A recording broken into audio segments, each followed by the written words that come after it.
All right, let's go ahead and move on. We have the Packers and the Washington football team. The Packers are at home and favored by 9.5. The over-under is at 48.5. And Washington is actually one of the only three teams that Aaron Rodgers in his career has a losing record to. He's 2-3 against them, so he certainly looks poised to even that record out here. That, of course, is in large part because of the defensive side of the ball. Because I'm pretty sure that if I told you at the start of the year that the Packers defense could be closer to a top 10 unit versus the Washington football team's defense would be basement dwellers, y'all would have laughed at me. But now, Tyler, what do you think?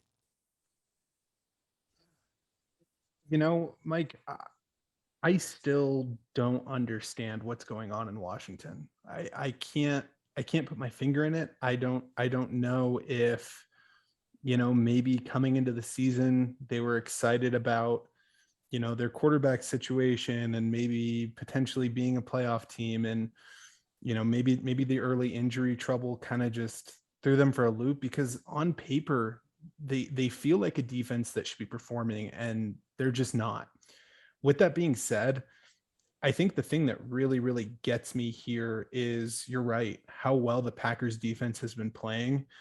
I know Antonio Gibson has been just in and out for the last couple of games. It feels like every game right around halftime, you get a notification that Antonio Gibson's got something and he's questionable return. And then he comes back and he doesn't give you a whole lot. So I think Washington's going to struggle to put up points this week. I'm going to take the Packers to cover 9.5, but I'm going to take the under. And that's simply just because I don't really know how Washington scores more than 14, 17 points.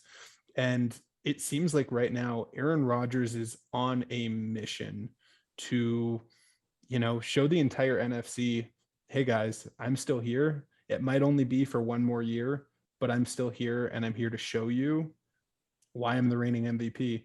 So I like the Packers. I think you can fire up all of your Packers options. I'm still not really excited about anyone besides Devontae Adams and Aaron Jones, though. If you want to get deep and you want to play a little bit of AJ Dillon, thinking that these guys are going to be blowing them out and maybe Aaron Jones is going to rest in the second half, you could do that. I don't love it, but I know options are crazy this week. At receiver, I haven't watched enough guys flash that have made me excited. None of the MVS type guys have made me real excited on that side of the ball. We've had a really disappointing run from the Packers tight ends. I think Devontae Adams and Aaron Jones are the guys you should be stashing. And on the Washington football team side of the ball, Antonio Gibson's got to be in your lineup because you really just don't have a choice. Other than that, maybe a little McKissick. Every week it feels like McKissick's somebody that if you have him and you have nothing else, you can throw him in the flex chance. He's got as good a chance as anyone to catch 3 or 4 balls and maybe end up in the end zone. But other than that, I think I'm going to turn it over to you, Jake. What do you got? Yeah, so in this game, I agree with you. I think Packers are definitely going to cover in this one. I'm going to take the over just because I see the Packers hitting about 35 points themselves. And I think Washington can score 2 touchdowns. They proven to have enough weapons, even though the defense is looking pretty good right now for Green Bay with Scary Terry and Gibson. And to me, JD McKissick reminds me of like an old school James White in the Patriots offense, where he's not the starting back and you don't necessarily want to start him every single week, but he's going to get you enough catches. He's involved enough in the offense. He seems to find the end zone every other week or so, it seems like. So he's one of those safe plays that I think I'm even going to be starting him this week in our league of record. So I like JD this week. Obviously, you got to start Terry McLaurin. It's a tougher matchup this week for him, but you have to start him. I'm not too excited about the Washington football team at all, but I will disagree with you. I'll take the over on this one just because I think the Packers are rolling right now. Aaron Rodgers looks amazing. He looks like he's on fire. So Yeah, I'll take the over and the Packers to cover. Mike, how you feeling on this one?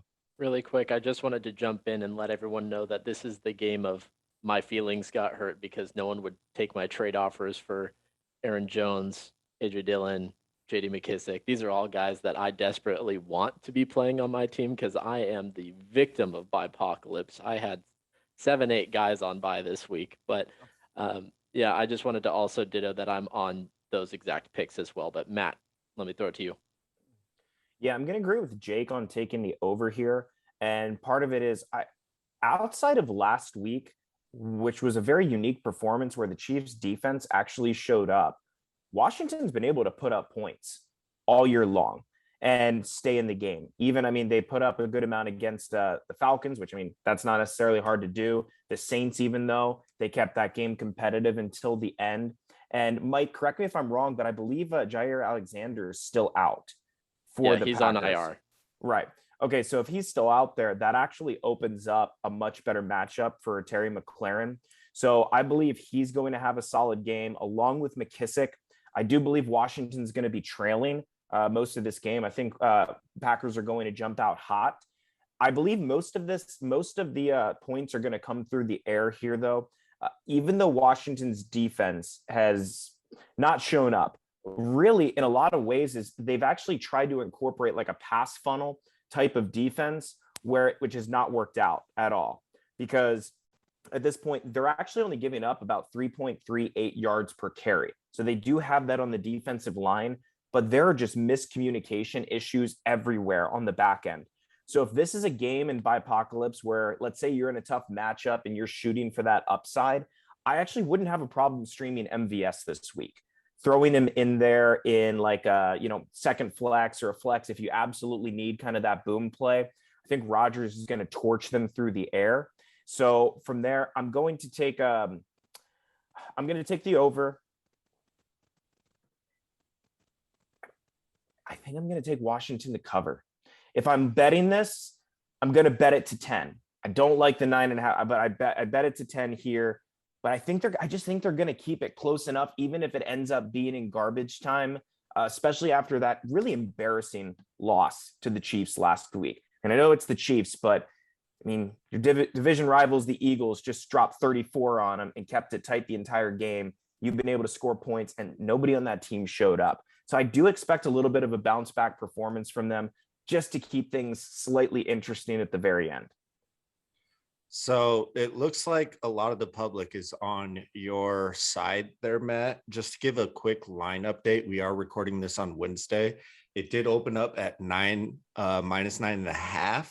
It's now sitting at 7.5 for Green Bay. So it does look like people are putting money on Washington on that line. So pay attention to the lines where you're getting them at. Does look like it has switched by 2 points already, and it's only Wednesday. If that's the case, then I would take Packers at 7.5. I just think I think the Washington can keep it within like 8 points, just enough. So yeah, definitely pay attention to that along the way then. So since that line is live at what, 7.5, you said, Jake, then yeah, 7.5, and the over is now 49. So over under went up. Okay. So everything's moving around there on that game. So let's go ahead and move the line for us as our recording as well to 7.5 too, and have us all be on the Packers. I do like that I find myself on the opposite side of the public. It seems like this year especially, and I don't know if you guys have noticed this, but it feels like all of the games that are too easy end up not hitting this year. I mean, I think about the Tampa New England game where I would have bet my damn car that Tampa was going to cover, and didn't happen. You talk about the Buffalo game last week. You tell me Titans money line. I mean, no, like there's no chance, especially if, maybe if you told me Josh Allen gets hurt, Diggs gets hurt, something happens, there's no way. But this has been one of those years where it just feels like anytime a game feels too good to be true, it probably is. I would counter that though with the past 2 weeks, the books have actually been in the hole. The public has been on the right side of things just for the past 2 weeks. So they're bound to have those type of weeks. Yeah. But overall, it's good. Generally in betting, it's good to be on the side that the book is on. There's a reason those guys make money. Thank you for listening to this little highlight of the 2 Minute Drill podcast. If you want to follow along to other games, here's a playlist for you. If you want to listen to the show in its entirety, show links are in the description. Make sure you're subscribed to the YouTube channel, and we'll see you on the next one. Peace.